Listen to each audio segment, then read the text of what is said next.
Hello everyone, welcome back to Cyrus classes. Myself Sadiq Anjum. कैसे हैं आप लोग?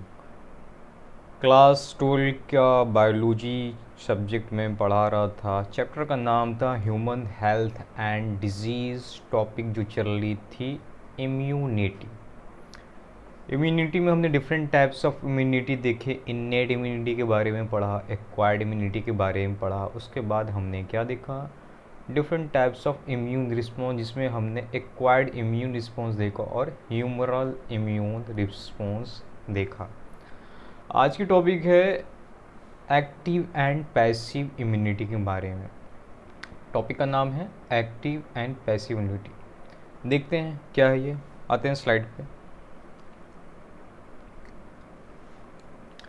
तो बेसिकली जो टॉपिक चल रही थी वो एक्वायर्ड इम्यूनिटी की बात कर रही थी। एक्वायर्ड इम्यूनिटी में हमने देखा था कि ये जो वर्क करती थी on the principle of memory. और मेमोरी जो करती थी वो किस बेसिस पे काम करती थी? प्राइमरी और सेकेंडरी रिस्पॉन्स के थ्रू। और प्राइमरी और सेकेंडरी रिस्पॉन्स जो काम करती थी, इसे कंट्रोल कौन करती थी? बी और टी लिम्फोसाइट्स। उसके बाद हमने ये देखा था कि इम्यून रिस्पॉन्स कितनी तरह की होती है। दो तरह का देखा था, acquired immune response and humoral immune response and, और कौन सा था? और अगला जो था वो था सेल मेडिएटेड इम्यूनिटी, जिसमें हमने ग्राफ्ट रिजेक्शन के बारे में पढ़ा था। ये तो हो गए टोटली एक्वायर्ड इम्यूनिटी की कहानी कि किस तरह से उसमें इम्यून रिस्पॉन्स होते हैं। अब यहाँ पर हमारा जो स्लाइड इसमें लिखा हुआ कि एक्वायर्ड इम्यूनिटी को हम फर्दर और भी क्लासीफाइड कर देते हैं। ठीक है, तो मेमोरी बेसिस पे ही ये और भी कंडीशन के साथ ये अदर क्लासिफिकेशन में क्लासिफाइड होती है। तो उसमें से देखते हैं कौन सा है। यहाँ पर देखते हैं क्या लिखा हुआ। Acquired immunity can also be classified into active immunity और पैसिव इम्यूनिटी। तो हम एक्वायर्ड इम्यूनिटी को किस क्लास में डिवाइड कर सकते हैं? Active immunity and passive immunity. देखते हैं एक्टिव इम्यूनिटी क्या है। तो एक्टिव इम्यूनिटी, पैसिव इम्यूनिटी। आते नेक्स्ट स्लाइड पे। तो यहाँ पर जो दिया हुआ है टॉपिक, सबसे पहले कौन सा दिया हुआ? Active immunity. हमें ये देखना है कि आखिर एक्टिव इम्यूनिटी होती क्या है। देखते हैं यहाँ पर जो डिफिनेशन सबसे पहले लिखा हुआ, व्हेन अ होस्ट से मैंने क्या बताया था? जब हमारी बॉडी जो होती है वो एक्सपोज होती है। एक्सपोज का मतलब है कि जब हमारी बॉडी पे अटैक हो रही है। किसकी अटैक हो रही है? पैथोजिन की अटैक हो रही है। और मैंने क्या बताया, तो पैथोजिन होता है वो बॉडी के लिए क्या होती है? होस्ट के लिए क्या कहलाती है? एंटीजेन। क्या कहलाती है? एंटीजेन। और ये जो एंटीजेन है क्या होगा इस केस में? एक्टिव इम्यूनिटी के केस में या तो फिर ये लिविंग फॉर्म में अटैक हो सकता है, एक्सपोज हो सकता है, या फिर डेड माइक्रोब्स के फॉर्म में हो सकता है, या फिर अदर प्रोटीनियस फॉर्म में। अगर हमारी बॉडी एंटीजेन से एक्सपोज कराया जाए, क्या किया जाए? एक्सपोज कराया जाए। ठीक है, तो उस केस में क्या होती थी? हमारी बॉडी क्या प्रोड्यूस करती थी? तो मैंने बताया था जब जब एंटीजन बनेगी तब तब क्या बनेगी? एंटीबॉडी बनेगी। तो एंटीजेंस के लिए मैंने यहाँ पर यूज़ किया प्रोटीन्स यूज़ किया, और क्या यूज़ किया मैंने? इस फॉर्म में यूज़ किया, लिविंग फॉर्म में यूज़ किया, या फिर डेड माइक्रोब्स के फॉर्म में यूज़ किया, या फिर अदर प्रोटीनियस फॉर्म में यूज़ किया। ठीक है, तो एक तरह का ये क्या हो रहा है? हमारे ऊपर माइक्रो ऑर्गेनिजम्स का अटैक हो रहा है, जिसके डिफरेंट डिफरेंट फॉर्म्स हैं। क्लियर है? जैसे ही अगर एंटीजन अटैक होगा, तो ये तो मैंने पहले ही बताया था कि जहाँ एंटीजन होगी वहाँ एंटीबॉडी भी होगी।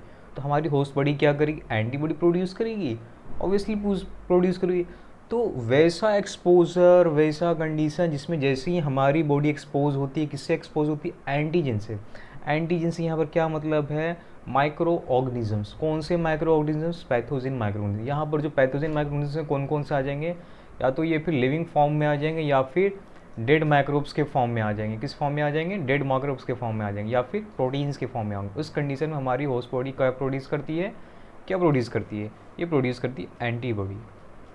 तो वैसी इम्यूनिटी को क्या कहेंगे? Active immunity. क्लियर? तो एक्टिव इम्यूनिटी के लिए कंडीशन क्या हो गया? तो सबसे पहली बात हमें तो ये पता है कि यहाँ पर देखने में समझ में आ रहा है कि ये जो प्रोसेस होगी वो क्या होगी? स्लो होगी। प्रोसेस क्या होगी? स्लो होगी। क्लियर है? और ये हमेशा रिस्पॉन्स दिखाने में क्या टाइम लगाएगी? ऑब्वियसली टाइम लगाएगी, क्योंकि एंटीबॉडी और एंटीजन इंटरेक्ट करेगी, हमारी बॉडी एक्सपोज होगी वो बहुत सारे टर्म एंड कंडीशन के साथ। जैसे मामलात आएंगे, ऐसे कंडीशंस आएंगे तभी एक्टिव इम्यूनिटी होगी। लेकिन सबसे पहले जो होगी वो कौन सी होगी? जैसे ही हमारी बॉडी एक्सपोज होगी पैथोजेन के कॉन्टेक्ट में एक्सपोज होगी, वैसे ही हमारी इम्यून सिस्टम क्या करेगी? एक्टिव इम्यूनिटी को एक्टिव करेगी। क्लियर है? तो यहाँ पर अगला पॉइंट है active immunity is slow and it takes time to give its full effective response. Clear है? अगला टर्म है यहाँ पर जो पॉइंट्स लिखा हुआ वो ये लिखा है injecting the microbes deliberately during immunisation और infectious organism gaining access into our body during natural infection induce active immunity. तो एक तो मैंने पहले बताया था, क्या बताया था, एक्वायर्ड में बताया था मैंने, प्राइमरी रिस्पॉन्स सेकेंडरी रिस्पॉन्स में जब हमारी बॉडी फर्स्ट टाइम एक्सपोज होती है किसी भी पैथोजेन के तो क्या होती है? स्लो प्रोसेस होती है और वो टाइम लेती है, लेकिन उस पर ओवरकम कर जाती है और इस तरह से उस माइक्रो ऑर्गेनिजम्स को डिस्ट्रॉय करती है। वैसे ही हमारे बॉडी में क्या आर्टिफिशियली फंक्शन के थ्रू हम क्या करते, एक प्रोसेस होती है जिसका नाम है इम्यूनाइजेशन। क्या नाम है? टॉपिक का नाम है, सॉरी टॉपिक बोला, प्रोसेस का नाम है इम्यूनाइजेशन। क्या नाम है? इम्यूनाइजेशन। इस केस में हम क्या करते हैं कि एक माइक्रोब्स को क्या करते हैं, इनएक्टिवेटेड माइक्रोब्स को जो कि ज़्यादा स्ट्रॉन्ग नहीं होती है, ठीक है ना, वीकेंड होती है, कमज़ोर होती है, उसे हम क्या करते हैं अपने बॉडी में इंजेक्ट करते हैं। क्या करते हैं? आपने सुना होगा ये टर्म टीका लगना, that is the came into the category of immunisation, okay, और वैक्सीनेशन। ठीक है, तो टीका लगना, उस केस में हम क्या करते हैं, इन्फेक्टियस ऑर्गेनिज्म को जो इनएक्टिव फॉर्म में होता है उसको इतना ही उसको पावर दी जाती है कि वो हमारी बॉडी में एंट्री करने के बाद वो हमें नुकसान नहीं करे, बस हमारी बॉडी उससे एक्सपोज हो जाए और उसे पहचान ले और धीरे धीरे अपना हमारी बॉडी उस माइक्रो ऑर्गेनिजम्स के अगेंस्ट रेजिस्टेंस प्रोड्यूस कर दे। और फिर जैसे ही जब वो नेचुरल इन्फेक्शन होगा हमारी बॉडी में रियल में, तो हमारी बॉडी उसका मेमोरी रखेगा क्योंकि हमने पहले से ही उस माइक्रो ऑर्गेनिजम्स का, उस पैथोजेनिक माइक्रो ऑर्गेनिजम्स को अटैक करवा रखा और उसे पहचान रखा है। तो जैसे ही जब नेचुरली वाकई अटैक होगी तो क्या उस वक्त सबसे ज़्यादा जो रिस्पॉन्स हो वो हाई रिस्पॉन्स होगा? बिल्कुल हाई रिस्पॉन्स होगा। ठीक है, तो ये भी बेसिस वही प्राइमरी और सेकेंडरी रिस्पॉन्स पे काम करती है। डन। आते हैं नेक्स्ट स्लाइड पे। अगला है पैसिव इम्यूनिटी। इस केस में क्या करेंगे हम? रेडीमेड एंटीबॉडी लाएंगे। क्या करेंगे? Readymade antibody. यहाँ पर कुछ भी नेचुरल नहीं होगा। एक्टिव में क्या हो रही थी, हमारी बॉडी नेचुरली एक्सपोज हो रही थी। इसे आप ऐसे कह लो कि जैसे ही जो प्राइमरी अटैक होता है ना, फर्स्ट वाली अटैक हो रही थी किसी बीमारी की, तो वो एक्टिव में आ जाएगी। पैसिव में क्या हो जाएगी, हमारी बॉडी को अटैक हो चुका है, ठीक है, अब हम क्या करें, हम आर्टिफिशियली एंटीबॉडी ला रहे हैं। क्या कर रहे हैं? आर्टिफिशियली एंटीबॉडी को बॉडी में इंजेक्ट कर रहे हैं। वहाँ पर क्या हो रहा था, यहाँ पर देखो क्या हो रहा था, यहाँ पर केस में क्या हो रहा था कि हमारी बॉडी में क्या हो रही थी, किससे कांटेक्ट हो रही थी? एंटीजेन से। क्या हो रही थी? एंटीजेन से एक्सपोज हो रही थी। कौन हो रही थी? होस्ट बॉडी हो रही थी, ठीक है। और इस होस्ट से जैसे एंटीजन एक्सपोज हो रही थी तो क्या कर रही थी? एंटी बॉडी प्रोड्यूस कर रही थी हमारी होस्ट बॉडी, और इस तरह से ये क्या कर रही थी? एक्टिव इम्यूनिटी को कैरी कर रही थी, एक्टिव कर रही थी। क्लियर है? जबकि यहाँ पर क्या हो रहा है, पैसिव इम्यूनिटी में क्या हो रहा है, पैसिव इम्यूनिटी में क्या हो रहा है, हम एंटीबॉडी को ला रहे हैं। क्या ला रहे हैं? वहाँ क्या था, हमें एक्सपोज करा रहे हैं, ठीक है, बॉडी को पकड़ के एक्सपोज करा रहे हैं कि भैया इसको पहचान लो। जबकि यहाँ पर कुछ पहचानना नहीं। जैसे ही अटैक होगी हम क्या करेंगे, हम एक रेडीमेड एंटीबॉडी लाएंगे। क्या करेंगे? रेडीमेड एंटीबॉडी लाएंगे। क्या लाएंगे? Readymade antibodies. और इसको क्या करेंगे, हम अपने बॉडी में डायरेक्टली इंजेक्ट करेंगे। किस लिए? कि जो फॉरेन एजेंट्स हमारे बॉडी में अटैक हुआ है उसके थ्रू। तो इसे क्या कहेंगे? Passive immunity. तो अगर हमें फास्ट एक्शन चाहिए किसी भी माइक्रोब से, जैसे मान लो कि हमें सांप काट लिया, तो उस टाइम तो हम ऐसा नहीं करेंगे, उस सांप से पैथोजन माइक्रो ऑर्गेनिजम्स को एक्सपोज कराएंगे और फिर वेट करेंगे कि हमारी बॉडी इसको अच्छे से पहचाने। फिर जैसे ही पहचान लेगी तो फिर हमारी बॉडी अपने आप इम्यून, भाई तब तक क्या होगा कि हम भगवान को प्यारे हो जाएंगे। पर पैसिव उसके लिए क्या चाहिए? पैसिव जो एंटीबॉडी, जो एंटीटॉक्सिन पहले से बनी पड़ी है, हम उसे लेंगे और इसे क्या करेंगे? बॉडी में इंजेक्ट करेंगे। क्या करेंगे? उसे बॉडी में इंजेक्ट करेंगे, क्योंकि हमें रैपिड एक्शन चाहिए, स्लो नहीं चाहिए। हमारे पास टाइम नहीं है तैयारी करने के लिए, ठीक है।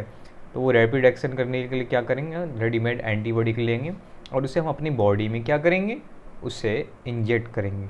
कुछ एग्जाम्पल्स है पैसिव इम्यूनिटी के। तो पैसिव इम्यूनिटी में कुछ नेचुरल इम्यूनिटी आती है, कुछ आर्टिफिशियल आती है।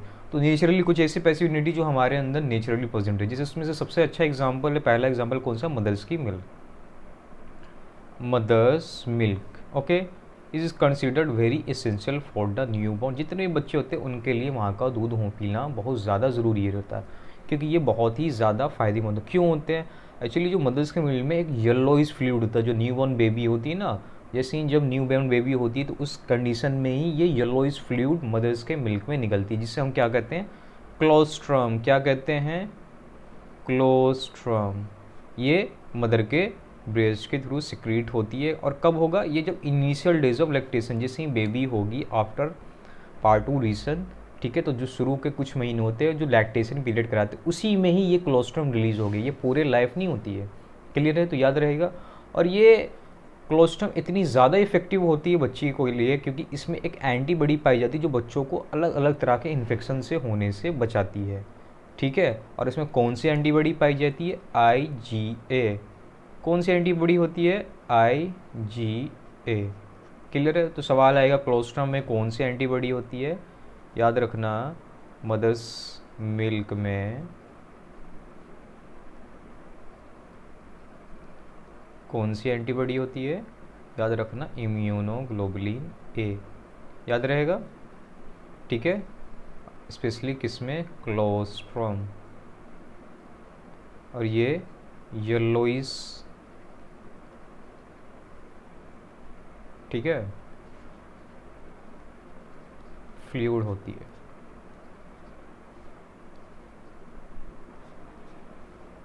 क्लियर है। तो पहले तो हमें जो फीटस है, जो न्यू बॉर्न बेबी हो, क्योंकि बच्चे जब है काफ़ी कमज़ोर होते हैं, तो उसे अच्छी स्ट्रॉन्गनेस, अच्छी प्रोटेक्टिव लेयर, अच्छे वीक से स्ट्रॉन्ग बनाने जो पहला जो प्रायोरिटी जो दी जाती है, पहला जो हेल्प मिलती है वो किससे मिलती है, खुद के मदर से मिलती है। किससे मिलती है, थ्रू क्लोस्ट्रम, जिसमें IgA नाम की क्या होती है, प्रोटीन होती है, एंटीबॉडी होती है, जो बच्चे को काफ़ी हद तक प्रोटेक्ट करती है। दूसरा भी और भी इसके साथ साथ और भी एंटीबॉडीज़ मदर के थ्रू बॉडी में आती है, क्लियर है। किससे आएगी, क्योंकि मदर्स के थ्रू और इसके बच्चे के में कनेक्शन का लिंक कौन सा है, प्लासेंटा। और ये सारी कनेक्टिविटी कब होती है, क्योंकि बच्चे जब बाहर निकल जाएंगे आफ्टर प्रेगनेंसी तो प्लासेंटा तो काट दिया जाता है। तो जो मोस्ट ऑफ द एंटीबॉडी ये लेती है, कब ले लेती है, तो थोड़ी सी तो ये पहले है ना माँ के पेट में ही मिल जाएगा इसे, किसके थ्रू, थ्रू प्लासेंटा।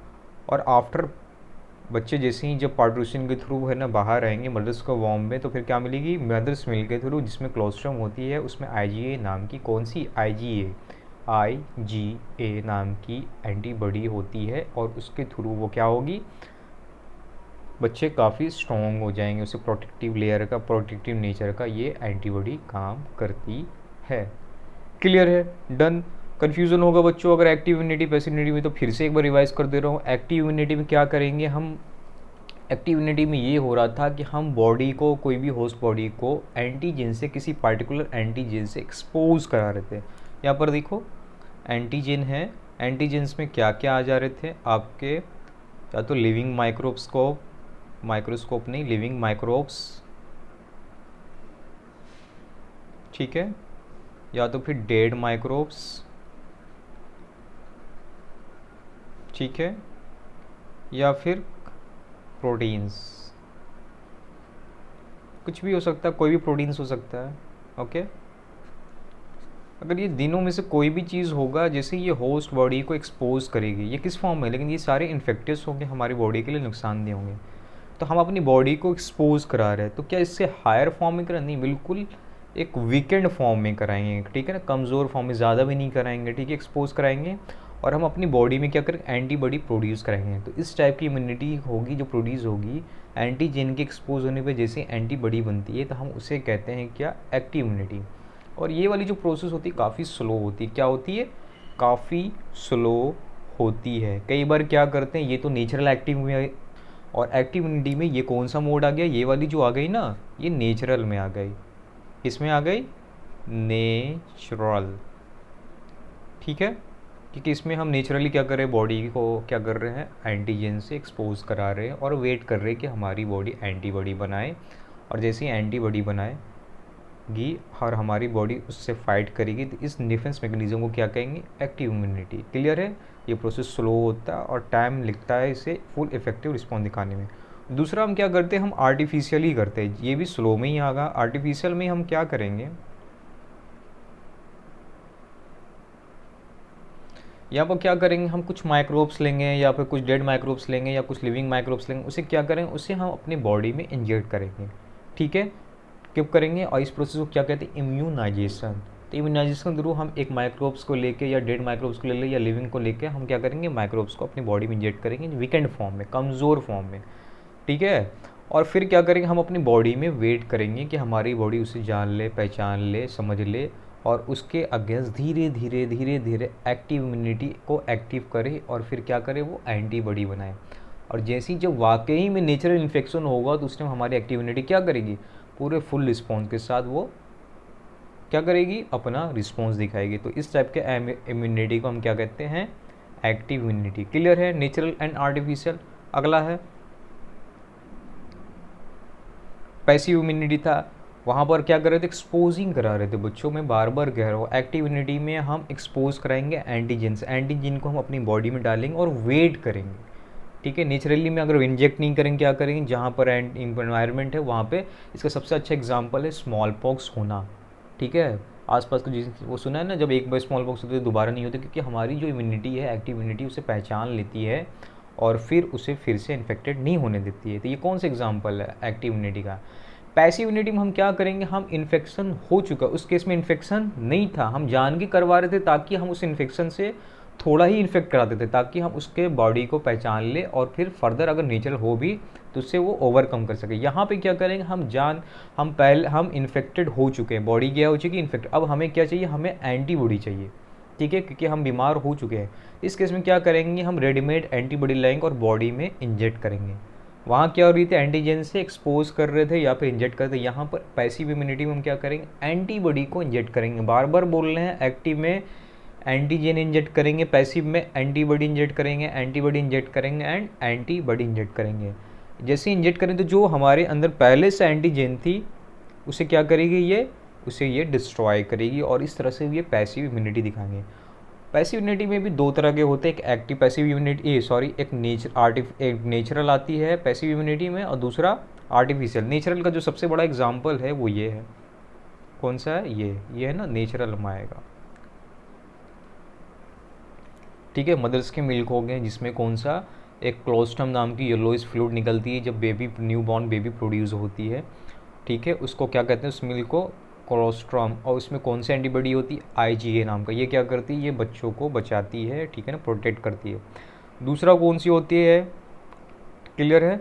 और इसके अलावा फिर कौन से होता है, इसके अलावा ये है कि कुछ मतलब कई बार प्लासेंटा के थ्रू, किसके थ्रू, कई बार प्लासेंटा के थ्रू, ठीक है, एंटीबॉडी जो है वो ट्रांसफ़र होती है। ये कब होती है, जब बच्चा माँ के पेट में होती है। ठीक है, जैसे ही माँ के पेट के बाहर आएगी तो बच्चा क्या, क्लोस्ट्रम मतलब मदर्स के मिल्क के थ्रू वो एंटीबॉडी बनाएगी। क्लियर है। अगले क्लास में हम वैक्सीनेशन और इम्यूनाइजेशन के बारे में जानेंगे। इस क्लास में हमने मेनली यही एक्टिव इम्यूनिटी और पैसिव इम्यूनिटी के बारे में जानना था। तो बहुत ही सिंपल था, कुछ भी कन्फ्यूज़न नहीं होता था। एक्टिव इम्यूनिटी में हमेशा याद रखेंगे एंटीजन को इंजेक्ट करेंगे, पैसिव में क्या करेंगे, डायरेक्ट एंटीबॉडी करेंगे। Hope you all like my videos. Please subscribe my channel and please like my video and show me your support by liking and subscribing channel. Thank you very much.